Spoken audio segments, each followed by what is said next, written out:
Thanks to Stuart and Marianne for organizing this event. As Tara said, my name is Andrew Don Carlos. I'm a research associate at the Human Dimensions and Natural Resources Department at Colorado State University. And I just wanted to start with saying that over the past couple of years since I've been involved with this project, I've given quite a few presentations on this, usually at academic conferences, in the classroom at CSU. But I'd have to say this is by and far away the most important presentation I think I've given about this data, because you are all the folks that actually deal with this issue and actually deal with it right here in Metro Denver. So I hope that what I am presenting here today is geared toward actually meeting your needs. And if it doesn't, you have further questions, please do come talk to me and I can try to relate the data in a way that, that is most helpful for all of you. So just a quick overview. I'll very briefly touch on this issue of people and coyotes that's kind of been already discussed at length here today. And then I'm going to talk about two components to this human dimensions study that we worked out here with Marianne and Stuart in Metro Denver. Talk about a few results and then quickly go through how we kind of perceive these management implications of what you can do with this social science type data to influence problem solving in wildlife conflict. So people and coyotes. Coyotes are obviously a significant species in many ways in North America. The cultural history goes back a long ways with this species, and so I won't spend a lot of time going into that. But the very interesting thing now is this coyote range expansion and how that interfaces with urbanization in North America. So I think there's an urban coyote study in just about every major metropolitan area, at least at some level, that you can find. And so as a result of this, it's really one of the most visible and sometimes the most controversial carnivore species in North America in terms of its interface with people. And so conflict mitigation, I like to think of it as taking place at an intersection, and it's the intersection between people, a wild animal, and then the institutions that are charged with managing that wild animal. And if you think about that in a place like Metro Denver, more the analogy would be instead of a four-way stop, it's taking place in the mousetrap spaghetti junction, so to speak, considering all the different things that are going on in a high-density urban area. So I'll jump right into the two efforts that we were involved in here. And the first one, some of you were probably involved in, and we thank you all for your input. We did a coyote management inventory here in Metro Denver. And the objectives of this project was to provide this formal inventory of how coyotes are being managed in Metro Denver. And some of the key things we wanted to look at are specifically how is conflict being tracked? How are conflict management strategies and personnel being used on the ground? What type of education and outreach approaches are being used by the different managing agencies? And then finally, we wanted to get this more professional perspective, to get kind of a read on how do managers characterize this issue of urban coyote management? What are some of the driving forces from their perspective? And then how do they perceive the effectiveness of some of these different strategies that are being used throughout the region? So what we did is we developed a coyote management questionnaire. I worked very closely with Marianne, and we built off some work that had been done by Spencer and colleagues in Washington State looking at bear management, and we kind of built off of some of their questions to meet our goals. And when we put out the survey, we requested that the agencies nominate a person to speak on behalf of the agency and talk about their coyote management approach. And so we had 17 cities, 5 counties, CPW, the South Suburban Park and Rec District, and then one nonprofit group in Metro Denver. So jumping right into the results, what is being tracked? And as we heard from Peter earlier, it's kind of tilted toward some of these more severe type interactions. So pet conflicts, incidents with humans, attacks on humans, of course. Those are the things that were being tracked. These are the N's, the numbers of the 30 respondents that suggested that those things were being tracked. And then that kind of starts to tail off when you get down to simple sightings, probably because this is such a common thing. We're having sightings all over the place in Metro Denver, and I'll get to that on the human or the public survey here in a moment. And then, so who is responding to these reports? And again, just as we've heard from Peter, oftentimes it seemed that it was the folks that are already out in the field. So your animal control officers, law enforcement, and then, kind of starts to be a little bit of more difference between the agencies when you get down to them using park rangers, natural resource techs, and so on. And then a few are involving private contractors and biologists in responding to coyote conflict. And then so we looked at what is the management strategy, whether they had a formal coyote management plan or just kind of a strategy for addressing incidents. These were the components. We came up with a laundry list of all the things under the sun that people might do in response to coyote conflict, and this is how it played out. And you can see the big trend to pay attention to here is the top 3 approaches in Metro Denver were all related to public education.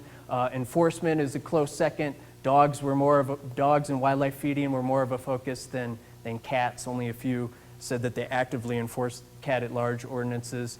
And then once we get down to targeted removal, about half of the agencies, and then relocation was mentioned by one, which is kind of an interesting finding that I'll come back to.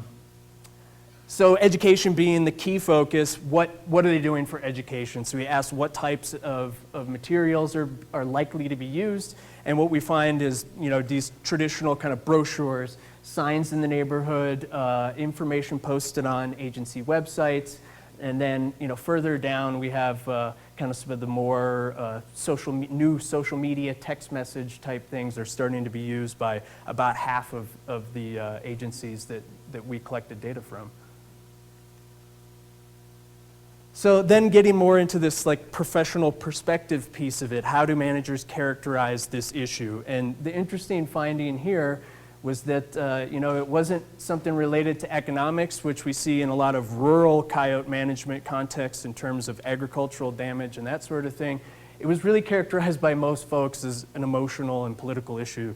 And that kind of really puts in a nice plug for our human dimensions approach to understanding that human side of the coin when it comes to management. So now that'll transition us into what did people think were the drivers of conflict. And again, not surprisingly, we find that all of these human behavior related things were the most commonly mentioned drivers of human coyote conflict in Metro Denver, and only 2 mentions, or a handful of folks mentioned anything that was related to coyote ecology or behavior. So a really big recognition in Metro Denver that this is a human driven management problem. And so that kind of transitions us into talking about the other portion of the study, which was the Public Human Dimensions Survey. This was conducted about a year ago now, and our goals are listed here. We wanted to assess public perception, experience, and behavior related to areas of varying human coyote conflict density in Metro Denver, and I'll talk about that more here in a second. But here are some of the types of things we were measuring on this survey. Frequency of encounter, attitudes, behaviors, some of those elements of that cognitive hierarchy that Tara was talking about. Management preferences is a big one, considering the potential for controversy around coyote management. And then finally, looking at that communication piece and segmenting media and the types of channels that folks use to communicate about this issue.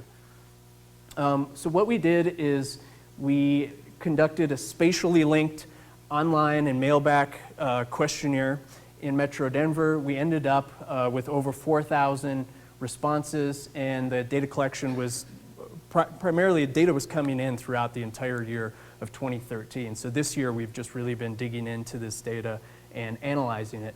So we reviewed literature, reviewed other studies on social aspects of carnivore management to develop the questionnaire, had a lot of input from managers in the region, and then a review by some folks at CSU's Human Dimension Department to look at clarity and so on with the questioning. But the really interesting thing that we were able to do with this study, considering the integrated nature of all the pieces, it plays to what Tara was talking about for this need for greater geographic specificity, or honing this type of data collection effort in on where the problem is occurring on the ground. So luckily for us, one of the first efforts under this Denver Metro Coyote study that Sharon and others on the team were heavily involved in was mapping the reported coyote conflicts for a time period between 2003 and 2010. And they came up with this breakdown of different conflict density classes. You can see the clustering of high conflict areas in South Metro Denver, and then you can see this big, area, that higher density urban part where we didn't have any reported conflicts. So if you think about what Tara was saying with how we go about a human dimension survey, had we just randomly selected residents across Metro Denver, a lot of our data collection would have been driven toward this high density portion of the study area where theoretically, based on these results, the coyote conflict was not going on. So we employed a method called spatially balanced sampling. It's primarily used in ecology.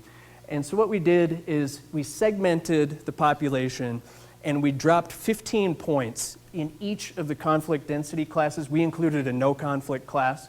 And so we dropped 15 points into each of those conflict density classes. We end up with 60 Denver neighborhoods. In whatever census block group that point landed in, we selected that census block group as a stratum for the study, and then collected a random sample of households within there. We got public record tax assessor data from the counties to draw the sample. So kind of a better picture of it to look, each one of these polygons would be a neighborhood where we went out and collected about 70 survey response. Okay, and then so the results, what we found. So the first big thing that jumped right out is we had people reporting really, really high levels of interaction with coyotes in their neighborhood over the course of the past 3 years, around 90% saying that they had at least seen a coyote near their home. People seeing tracks and scat quite a bit, about 80%. Drops down below 50 when you're talking about the closer to home kind of coyote in the yard type situations. And then we're talking about pretty large numbers when we look at about 12% saying they'd been approached by a coyote or pet attacks. We had about 400 or so pet attacks that were reported directly by these respondents. And so the first thing that jumped right out at us is that this looks like a kind of a different pattern of interaction happening in Metro Denver than had previously been reported. But when you get down to the most serious types of incidents, they're very few and far between. So what are people doing about it? We had really high levels of reported compliance with recommendations on food storage, garbage storage, supervision of pets. Hazing, we dropped back down to maybe a little more than 50% of the people saying that they're willing to actively haze coyotes. And then reporting, we really dropped down to only about a fifth of the population saying that they would report a coyote if they saw one. And then management preferences, here to get into some of the more controversial aspects. Not surprisingly, we find a lot of public support for non-lethal approaches, like just monitoring a situation, hazing, capture and relocation was near 70% acceptable in the population. I'll come back to that one in a second. And then, of course, we drop off when we look at targeted lethal removal or broad lethal removal, which was described as removing all the coyotes in a local area. And because of the controversy surrounding things like targeted lethal removal, we dug in deeper to that to see how was this impacted by scenarios that play out on the ground. And here what we found is for high severity events, pet attacks, and especially human attacks, we have a huge portion of the public that supports lethal management, and then this drops off when we get down to the less severe types of interactions. However, we still do have close to 20% of the public that suggests lethal management is an acceptable strategy simply for a coyote that's sighted in a yard. So what is behind this policy support?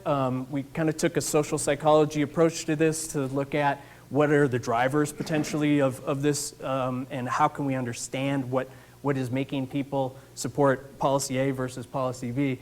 So what we did is we analyzed a response pattern to a set of agree-disagree statements that came through an elicitation study that was done at the outset of this project. I won't go into detail on that. Basically what it is it's about 10 statements that reflect what might be benefits of having coyotes in your neighborhood, what might be drawbacks, such as those that are listed here. We use a cluster analysis and we segment the population into homogeneous subsets.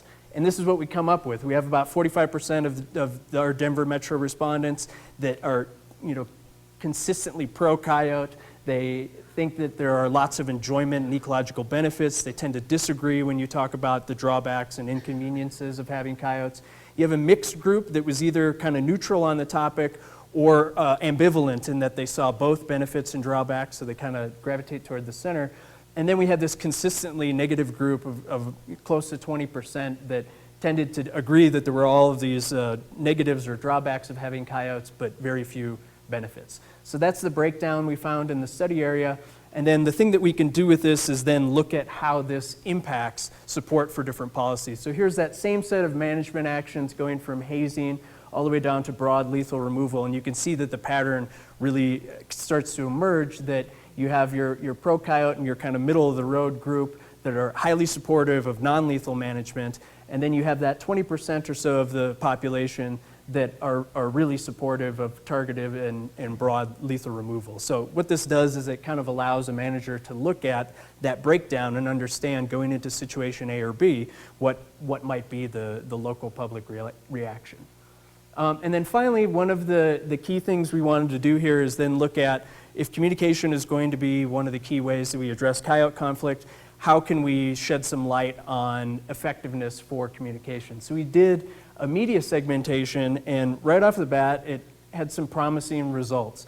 People were the most trusting of government sources over television, and then some of the other more traditional signs and educational brochures. So government source is in the government website was the single most trusted source out there. So that's a good finding. That's promising. The government source is still trusted to provide accurate information, and in this day and age, that would be kind of I would imagine, an encouragement to most of you all who are working for these agencies. However, the approach to getting this information still appears to be largely passive. So television was the most cited source for getting information in the past about coyotes, and preferred source for future information. That's what this graph shows. So people are still largely getting this info when it's provided to them. They're not seeking it out as much as some of these other educational programs or discussions on the issue would suggest. So that's a point to make there. And so if we interface this then with some of that manager data that we had collected previously, then we start to see a pattern that doesn't look so great, because these are what the managers told us they thought were the most effective ways of communicating about coyotes with the public.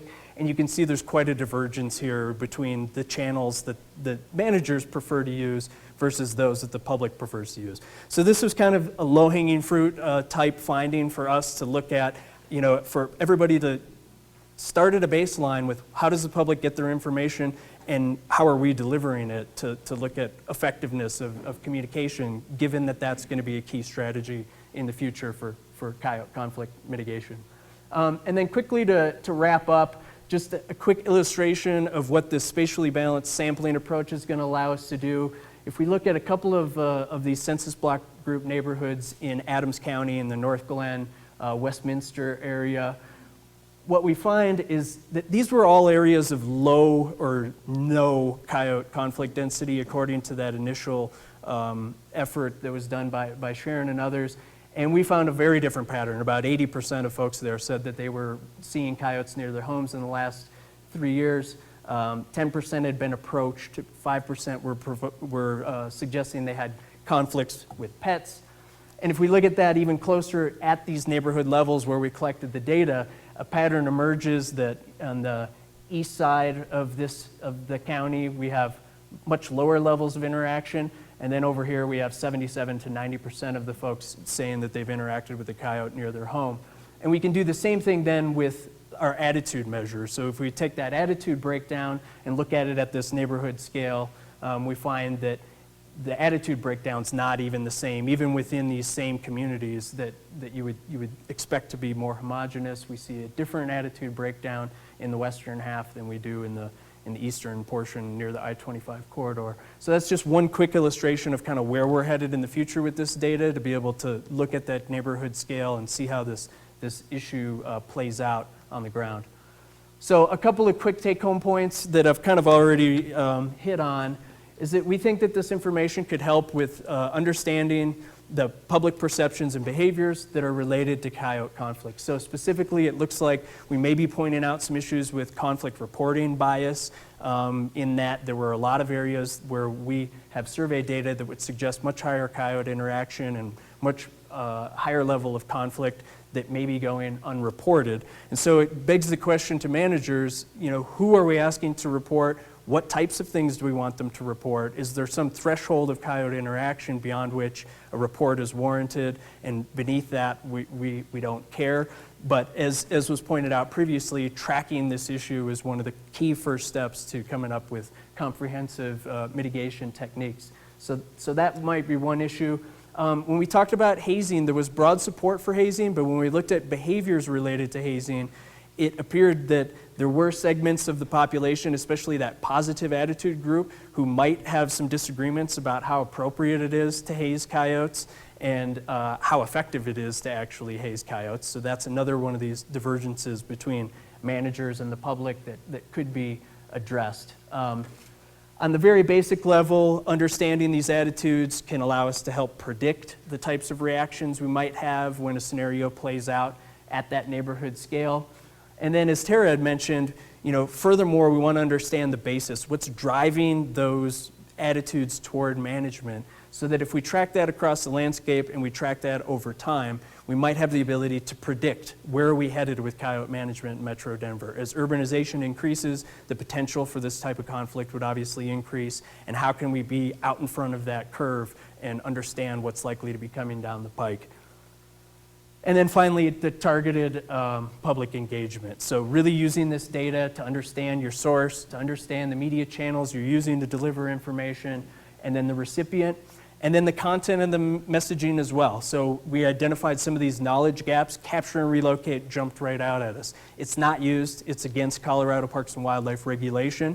And yet we had about 68% of the public across all of the attitude segments that supported capture and relocate. Among the negative folks, that 20%, the support was over 80% for capture and relocate. So really there's kind of a content thing that we could address in terms of how we communicate with the public about what are the realistic options when we get out there and are dealing with a coyote problem in a neighborhood. And then finally, a plug for this is a baseline of how communication is happening in Metro Denver, and I think there needs to be more coordination, and especially coordination on evaluation. So take a look at these programs and really evaluate them for effect, and I think that's one of the key approaches for the future, considering this role that this highly attentive, highly interested public in Metro Denver, they're out for information. Only about 10% said they were not interested in information about coyotes. So it seems like you have a highly engaged, highly motivated public that accepts some responsibility for this issue. And so really evaluating the type of information and controlling the media info that's out there, I think, is one of the key take-homes from the data, this first look at this human dimensions data that we did. So I will end there, and we'll hold questions for later on, right?